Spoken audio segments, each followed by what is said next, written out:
کی یہ رات کون سی رات ہے؟ شب معراج۔ آج کی رات اتنی بابرکت ہے، اتنی بابرکت ہے کہ نبی کریم صلی اللہ علیہ وسلم کو جو بہت بڑا معجزہ دیا گیا، بڑے بڑے جو عظیم معجزے دیے گئے، اس میں بہت عظیم معجزہ معراج کا معجزہ ہے۔ معراج کے معجزے میں بہت سارے معجزے پوشیدہ ہیں سرکار کے۔ زنجیر بھی ہلتی رہی، بستر بھی رہا گرم، تا عرش گئے اور چلے آئے محمد صلی اللہ علیہ وسلم۔ قرآن مقدس میں صرف ایک سورت ہے جو سبحان سے شروع ہوتی ہے۔ سبحان الذی اسری بعبدہ لیلا من المسجد الحرام الی المسجد الاقصی۔ اس معراج کا ذکر قرآن میں اللہ نے فرمایا ہے، اور یہ معراج جانتے رات کے ایک مختصر سے وقت میں سرکار ام ہانی کے گھر سے اٹھ کے آئے حرم میں، مسجد حرام میں، مسجد حرام سے مسجد اقصی گئے، مسجد اقصی سے آسمانوں کی سیر کی، جنت دیکھا، جہنم ملاحظہ فرمایا، سدرۃ المنتہا پہ پہنچے، پھر قرب خاص میں پہنچے، اپنے سر کی آنکھوں سے اپنے رب کا دیدار کیا، اور پھر دیدار کر کے رات کے مختصر سے لمحے میں پھر مکہ واپس ہوا۔ جانتے صرف مسجد حرام سے مسجد اقصی کی مسافت ایک مہینے کی، ایک مہینہ جانا، ایک مہینہ آنا، 2 مہینہ لگتا تھا جب لوگ اونٹ سے سفر کرتے تھے۔ سرکار نے جب صبح کو آ کے بتایا مکے میں، تو مشرکین میں ایک زلزلہ برپا ہوا۔ یہ کیسے ہو سکتا؟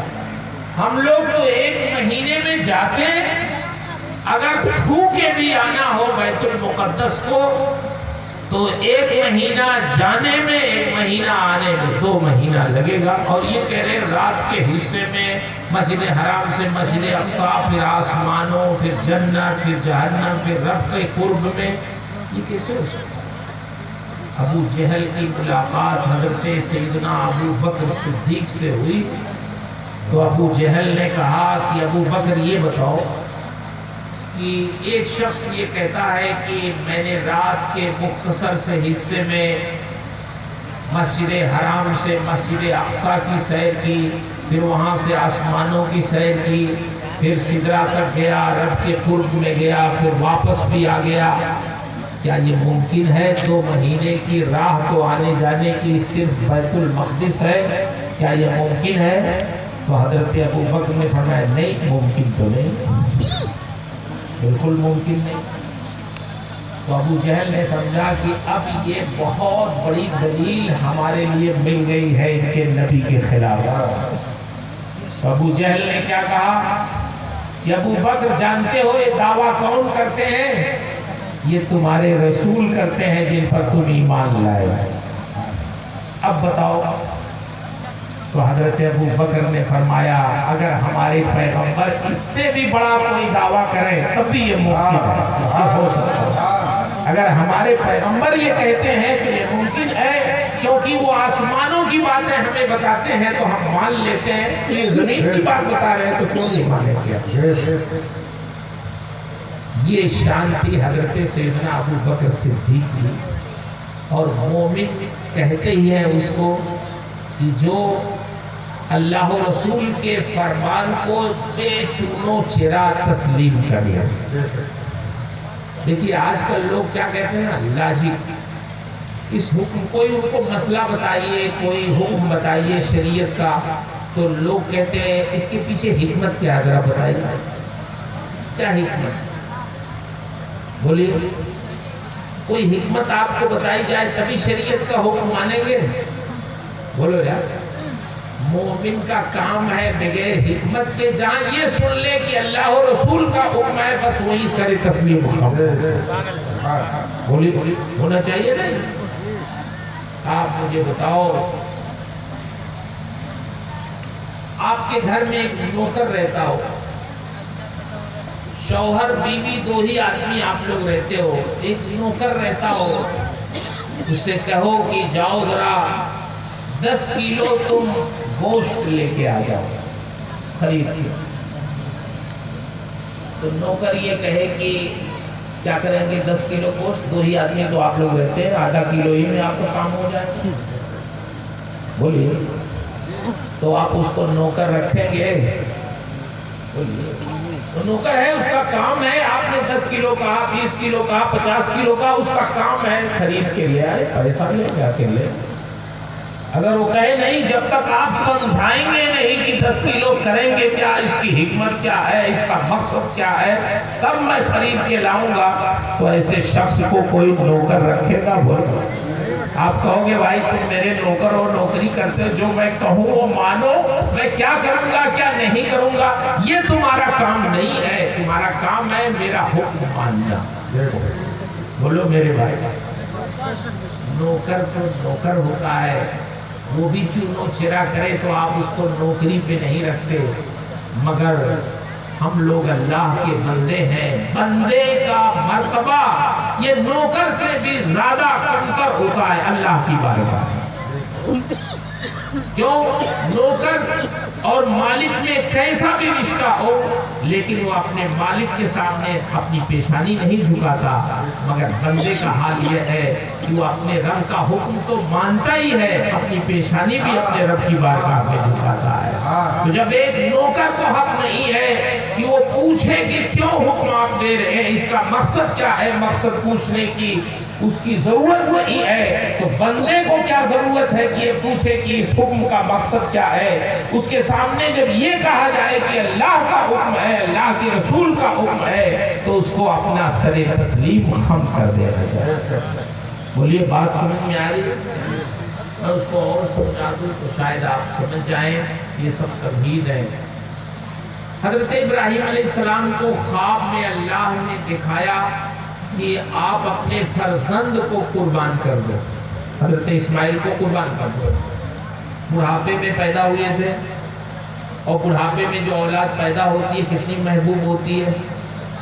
بولیے خواب دیکھا تھا، خواب میں بتایا گیا کہ اس کو قربان کر دو۔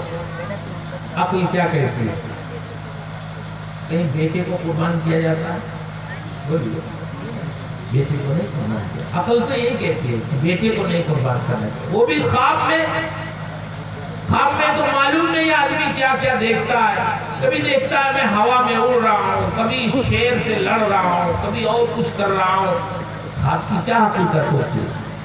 لیکن نہیں ہے، اللہ کا حکم تھا، نبی کا خواب عام لوگوں کے خواب کی طرح نہیں ہوتا، ان کا خواب سچا ہوتا۔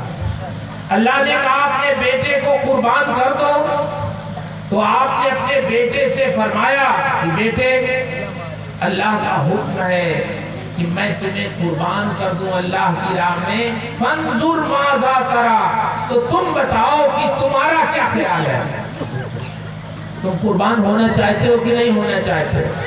تو بیٹے کا بھی جواب تھا کہ والد محترم جو اللہ نے حکم دیا ہے وہ آپ کریں، انشاءاللہ مجھے آپ صبر کرنے والوں میں سے پائیں۔ بیٹے نے بھی عقل استعمال کی؟ نہیں استعمال کی۔ باپ نے بھی عقل استعمال نہیں کی۔ حضرت ابراہیم نے یہ نہیں کہا کہ عقل کے خلاف ہے، بیٹے کو کبھی قربان نہیں کیا جاتا، بیٹے کی پرورش کی جاتی ہے، بیٹے کو پالا جاتا ہے، بیٹے کو تکلیف نہیں پہنچائی جاتی۔ اور بیٹے نے بھی جب سنا تو یہ نہیں کہا کہ آپ نے خواب دیکھا ہے، خواب دیکھنے کی بنیاد پہ آپ مجھے ذبح کر دیں گے، یہ نہیں کہا، بلکہ کہا اللہ کا حکم ہے تو آپ کریے، انشاءاللہ آپ مجھے صبر کرنے والوں میں سے پائیں گے۔ قرآن کہتا ہے فَلَمَّا أَسْلَمَا وَتَلَّهُ لِلْجَبِينِ، تو جب دونوں نے اللہ کے حکم کے سامنے اپنی گردن جھکا دی اور بیٹے کو زمین پر لٹایا، تو اللہ کا حکم ہوا یا ابراہیم قد صدقت الرؤیا، ابراہیم تم نے اپنا خواب سچ کر دکھایا، یہی تو ہم چاہتے تھے کہ اللہ کے حکم کے سامنے تم کرتے کیا ہو۔ تو جب اللہ کا حکم آ جائے تو اس میں عقل نہیں استعمال کی جاتی، بلکہ اس حکم کی فرما برداری کی جاتی ہے۔ بولیے بات سمجھ میں آ رہی ہے نہیں آ رہی؟ بہت سے لوگ جو اپنے کو بہت پڑھا لکھا کہتے ہیں وہ ہر کام میں اس کی حکمت تلاشتے ہیں۔ حکمت ہر کام کی بلا شبہ ہے، ہمیں معلوم ہو نہ معلوم ہو، لیکن عمل ہمیں اپنے رب کے حکم پہ کرنا چاہیے، معلوم ہو تو نہ معلوم ہو تو۔ اس لیے کبھی بھی کوئی عالم، کوئی دارالفتہ سے کوئی مسئلہ صادر ہو اور آپ کو بتایا جائے تو آپ اس کو مان لیا کیجیے، آپ اس میں چونو چیرا نہ کیجیے۔ کوئی ضروری نہیں حکمت ہمیں سمجھ کے آئے نہ سمجھ کبھی کبھی۔ روزہ یہ بتائیے رکھتے ہیں آپ؟ کب سے رکھتے ہیں؟ صبح صادق طلوع ہونے سے لے کے غروب آفتاب تک۔ بولیے اگر صبح صادق طلوع ہو گئی اور 2 منٹ بعد تک آپ کھاتے رہے تو پورے دن بھر روزہ رکھیے، روزہ ہوگا؟ نہیں۔ پورے 12-14 گھنٹہ آپ بھوکے رہیے، لیکن 2 منٹ کی دیر ہو گئی تو روزہ نہیں۔ سورج ابھی ڈوبا نہیں، 2 منٹ پہلے افطار کر لیا، پورے دن بھر روزہ رکھا، 2 منٹ پہلے افطار کر لیا، روزہ ہوگا؟ تو اب آپ سوچیں کہ 2 ہی منٹ تو دیر ہوئی تھی، پورے دن تو بھوکے پیاس تھے، پیسے تھے، کیا اللہ کو رحم نہیں آئے؟ بلا شبہ اللہ کو رحم آتا، لیکن ہر چیز کا ایک اصول ضابطہ تو ہے، بغیر اصول ضابطے کے کام نہیں ہوتا۔ اس لیے آپ اپنے معاملات میں رب تبارک و تعالیٰ کے بنائے ہوئے اصولوں پہ بھی عمل کیجیے اور اس کی رحمت پہ بھی بھروسہ کیجیے۔ بہرحال مجھے عرض کرنا، آج آپ کو تھوڑا سمجھانا ہے، مجھے بہت زیادہ ایسی تقریر تو میں نہیں، لیکن سمجھانے کی کوشش کروں گا کہ آج آپ کو ہمیں کیا ضرورت ہے، کیسے رہنا چاہیے، ہمیں زندگی کیسے گزارنا چاہیے، یہ ہمارے پیغمبر نے بتایا۔ ہماری یہ مائیں بہنیں بیٹھی ہوئی ہیں، اللہ ان کو عزت عطا فرمائے، ان کو سرخروئی عطا فرمائے۔ آج یہ معاشرہ جو آپ دیکھ رہے ہیں، ہماری مائیں بہنیں بیٹیاں معزز ہیں، باعزت ہیں، سماج میں ان کا ایک وقار ہے۔ ہم اور آپ چہرے پہ داڑھیاں ہیں، اسلامی شکل و صورت میں ہیں، یہ سب کس کا صدقہ ہے؟ یہ ہمارے معراج والے مصطفیٰ کا صدقہ ہے۔ ایک زمانہ وہ تھا کہ جب سرکار کی تشریف آوری نہیں ہوئی تھی تو یہ ہماری مائیں بازاروں میں سامانوں کی طرح بکتی تھی۔ عرب کے ایک میلے میں 3 سگے بیٹوں نے اپنی ماں کو 9000 درہم میں بیچ ڈالا اور بیچ کے 3,000 درہم انہوں نے تقسیم کر لی۔ کیسا زمانہ تھا جب یہ ہماری مائیں بازاروں میں کھانے پینے کی چیزوں کی طرح بکتی تھیں، لیکن ہمارے پیغمبر جب آئے تو آپ نے سمجھایا کہ یہ دنیا والوں، یہ مائیں بازاروں میں، میلوں میں کھانے پینے کی چیزوں کی طرح بکنے کی چیز نہیں ہے، بلکہ یہ وہ ہے جن کے قدموں کے نیچے اللہ نے جنت رکھا ہے۔ پیغمبر نے جنت کو کھینچ کر ماؤں کے قدموں کے نیچے رکھا اور ارشاد فرمایا الجنت تحت اقدام الامہات، جنت تمہارے ماؤں کے قدموں کے نیچے ہے۔ یہ مقام کس نے بتایا؟ آج دنیا میں جتنی ماؤں کی عزتیں ہیں، چاہے وہ کسی بھی مذہب کی مائیں ہوں، کوئی ضروری نہیں ہے کہ وہ مسلم قوم ہی کی مائیں ہوں، دنیا میں جتنی بھی مائیں ہیں ان کی عزتوں پہ اگر غور کیا جائے تو ان کا مقام بتانے والے ہمارے آقا و مولا صلی اللہ علیہ وسلم۔ آج بیٹیوں کو تو سبھی لوگ کہتے ہیں کہ بیٹیاں ہمارے جگر کا ٹکڑا ہے، بولیے، ہم بھی کہتے ہیں، آپ بھی کہتے ہیں، لیکن اس زمانے میں آپ دیکھیے جب سرکار تشریف نہیں لائے تھے تو بیٹیوں کا کیا حال تھا۔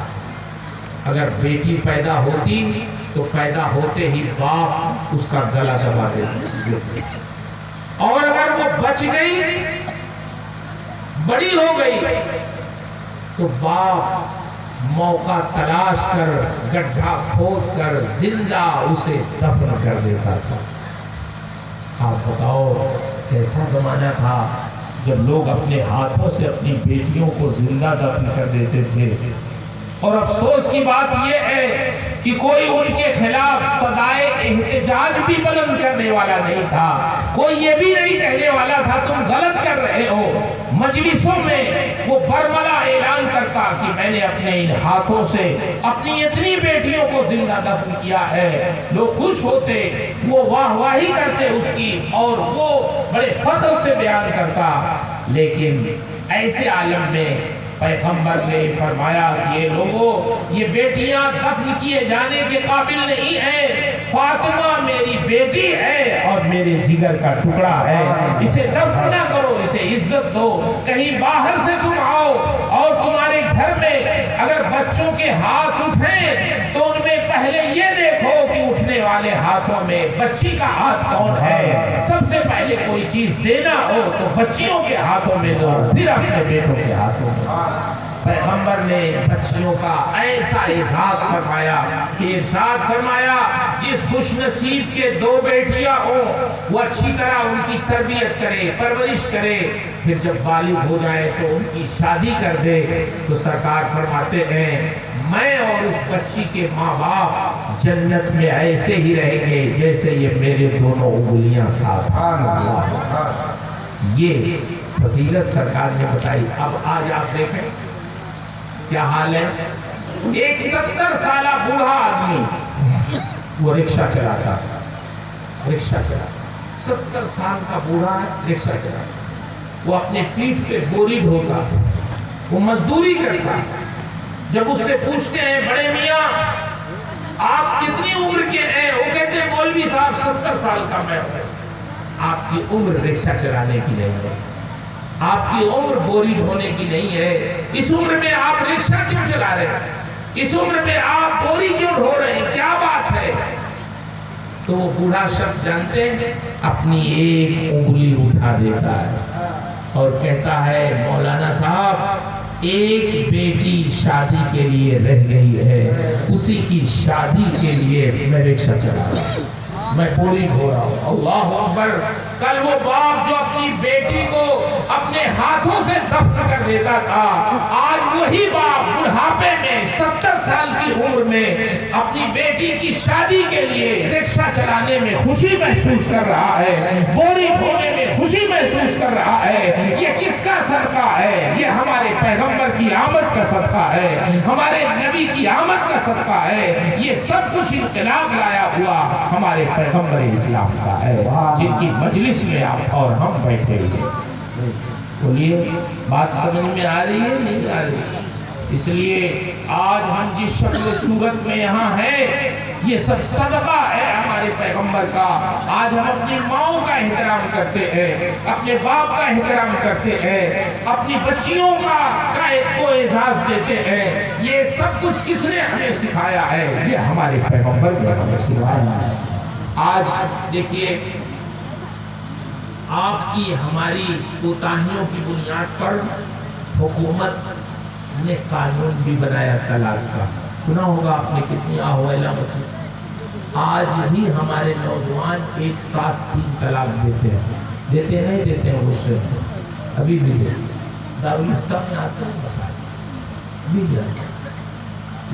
اتنا سمجھانے کے باوجود، قانون کے باوجود یہ جب غصے میں آتے ہیں تو 3 طلاق سے کمیں دیتے ہی نہیں۔ جب سارا اپنا کام خراب کر لیتے ہیں پھر یہ دارالفتہ میں جاتے ہیں، کتنے تو جاتے بھی نہیں، اپنی زندگی ایسے ہی گزارتے ہیں۔ میرے بھائیوں آپ کو پتا ہے زندگی کیسے گزارنی چاہیے؟ سرکار ارشاد فرماتے ہیں خیرکم لأہلی۔ میں اپنے نوجوانوں سے بہت خلوص مخاطب ہوں، آپ غور سے سنیں۔ سرکار ارشاد فرماتے ہیں خیرکم لأہلی، تم میں سب سے بہتر وہ ہے جو اپنے گھر والوں کے لیے سب سے بہتر ہو۔ وَأَنَا خَيْرُكُمْ لِأَهْلِي، سرکار فرماتے ہیں میں اپنے گھر والوں کے لیے تم میں سب سے زیادہ بہتر ہوں۔ آپ اتنے اچھے ہیں یہ دوستوں سے پتہ نہیں چلے گا۔ ایک نوجوان اپنے دوست کے لیے تو بہت اچھا ہوتا ہے، اگر اس کا دوست کبھی فون کر دے کہ میں سلطان پور میں پھنسا ہوا ہوں اسٹیشن پہ، موٹر سائیکل لے کے آؤ مجھے لے چلو، تو نوجوان اپنی گاڑی رات کے تقریباً 12 بجنے والے ہیں، وہ اسٹارٹ کرے گا اور جائے گا اپنے دوست کو لے کے آ جائے گا۔ اچھی بات ہے، دوست کا آپ نے مدد کی، دوست کی بات آپ نے مانی، لیکن اگر دن کے اجالے میں آپ کے ماں باپ کہتے ہیں کہ چلے جاؤ سلطان پور کوئی کام ہے کر کے آ جاؤ، پھر آپ کی موٹر سائیکل اسٹارٹ نہیں ہوتی، پھر آپ جانا نہیں چاہتے، پھر آپ اپنے بھائی کا چہرہ دیکھتے ہیں کہ ہمیں کو ہمیشہ حکمات دیتے ہیں، ہمارا بھائی ہے کبھی یہ تو نہیں جاتا، میں ہی تو بار آ جاتا ہوں۔ جب دوست نے کہا تو آپ فوراً تیار ہو گئے، اچھی بات ہے، لیکن اس سے زیادہ پہلے اپنے ماں باپ کے حکم پہ تیار ہوئیے۔ کیوں؟ اس لیے کہ ہمارے پیغمبر نے فرمایا ہے تم میں سب سے بہتر وہ ہے جو اپنے گھر والوں کے لیے سب سے بہتر ہو، اپنے ماں باپ کے لیے سب سے بہتر ہو، اپنی بیوی کے لیے سب سے بہتر ہو، اپنے بچوں کے لیے سب سے بہتر ہو، اپنے بھائی بہنوں کے لیے سب سے بہتر ہو، پھر بعد میں اپنے پڑوسیوں کے لیے بہتر ہو، اپنے رشتہ داروں کے لیے بہتر ہو، اپنے قرابت داروں کے لیے بہتر ہو، اور اپنے انسانیت کے لیے وہ بہتر ہو۔ حضرات آپ کو کیسے سمجھائے؟ آئیے آپ کو بتائیں۔ بہت سارے ہمارے لوگ گھر میں تو یہ عورتوں سے سیدھے بات ہی نہیں کرتے، باہر لوگوں سے بات کریں گے، گھر میں جائیں گے تو جانتے ہیں برکت کے اسباب میں سے ایک چیز یہ بتائی گئی ہے حدیث شریف میں کہ جب گھر میں داخل ہو تو اپنے گھر والوں کو کہو السلام علیکم ورحمۃ اللہ وبرکاتہ۔ گھر میں داخل ہوتے ہیں تو سلام کرتے ہیں، ماشاءاللہ کچھ لوگ کرتے ہوں گے، لیکن گھر میں داخل ہوتے وقت اپنی بیوی کو سلام نہیں کریں گے، اپنے باپ کو سلام نہیں کریں گے، اپنی ماں کو سلام نہیں کریں گے، اپنی بہن کو بھائی کو نہیں سلام کریں گے، جبکہ حکم یہ ہے کہ برکت کے اسباب میں سے یہ ہے اس شخص کے گھر میں برکت ہوتی ہے جو شخص جب گھر میں داخل ہو تو سب سے پہلے کہے السلام علیکم ورحمۃ اللہ وبرکاتہ۔ سرکار کے بارے میں لوگ جاتے امہات المومنین کے پاس، ان کا دروازہ کھٹکھٹاتے اور ام المومنین سے پوچھتے کہ ام المومنین آپ بتائیں سرکار جب گھر میں رہتے تھے تو کیسے رہتے تھے، کیسے رہتے تھے، ان کے رہن سہن کا انداز کیا ہوتا تھا؟ تو اب آپ سنیں ام المومنین کا جواب۔ کوئی شخص باہر کسی دوست کے ساتھ، کسی ساتھی کے ساتھ تکلف سے زندگی گزار سکتا ہے، میں آپ کے پاس تقریر کرنے آیا ہوں، تھوڑی دیر آپ کے پاس رہوں گا، اپنا عیب چھپا کے میں چلا جاؤں گا، آپ نہیں جان پائیں گے، اچھی اچھی باتیں کر کے میں چلا جاؤں گا، آپ نہیں سمجھ پائیں گے، لیکن کوئی اپنے گھر میں تکلف سے نہیں رہ سکتا، اپنی بیوی کے ساتھ تکلف سے نہیں رہ سکتا، جس کے ساتھ اسے زندگی گزارنی ہے، اس کے سامنے اس کی خوبیاں خامیاں آج نہیں تو کل نہیں پرسوں ضرور واضح ہو جائیں گی۔ ام المومنین کی خدمت میں صحابہ حاضر ہوتے کہ آپ بتائیں سرکار جب گھر میں رہتے ہیں تو کیسے رہتے ہیں؟ باہر تو ہم دیکھتے ہیں، مسجد نبوی میں رہتے ہیں تو دیکھتے ہیں، سفر میں رہتے ہیں تو دیکھتے ہیں، جنگوں میں رہتے ہیں تو دیکھتے ہیں، لیکن گھر میں جب آپ لوگوں کے ساتھ رہتے ہیں تو ان کا سلوک کیا ہوتا ہے وہ آپ بتائیں۔ تو ام المومنین کا جواب سنیں، ارشاد فرماتی ہیں سرکار جب گھر میں رہتے تھے تو بہت سادگی کے ساتھ زندگی گزارتے تھے، کھانے پینے کے معاملے میں ما عاب رسول اللہ صلی اللہ تعالی علیہ وسلم طعامن قط، ہم نے اگر پکا کے کھانا دے دیا انہیں زمین پہ بیٹھ جاتے تھے، وہی دسترخوان لگا دیتی تھی، بیٹھ جاتے کھا لیتے، کبھی یہ نہیں ارشاد فرمایا کہ یہ تم نے کیا پکا کے رکھ دیا ہے، یہ کھانا میں پسند نہیں کرتا ہوں، کبھی کسی کھانے کو ناپسند نہیں فرمایا۔ اگر آپ کو نہیں کھانا ہوا، پسند نہیں تھا لیکن نہیں کھانا ہوا تو اس کو کھایا نہیں، لیکن یہ نہیں کہا کہ تم نے کیا پکا کے رکھ دیا ہے، میں اسے نہیں کھاتا ہوں، اسے ہٹاؤ میرے سامنے سے، تم نے کیوں لا کے رکھ دیا ہے، تم یہ جانتی ہو کہ میں پسند نہیں کرتا، یہ سب کچھ نہیں ارشاد فرماتے، کھانا ہوتا کھا لیتے، نہیں تو خاموشی سے اسے چھوڑ دیتے، کبھی کسی کھانے کی توہین نہیں کرتے۔ آج آپ بتائیں ہم لوگوں کا کیا حال ہے؟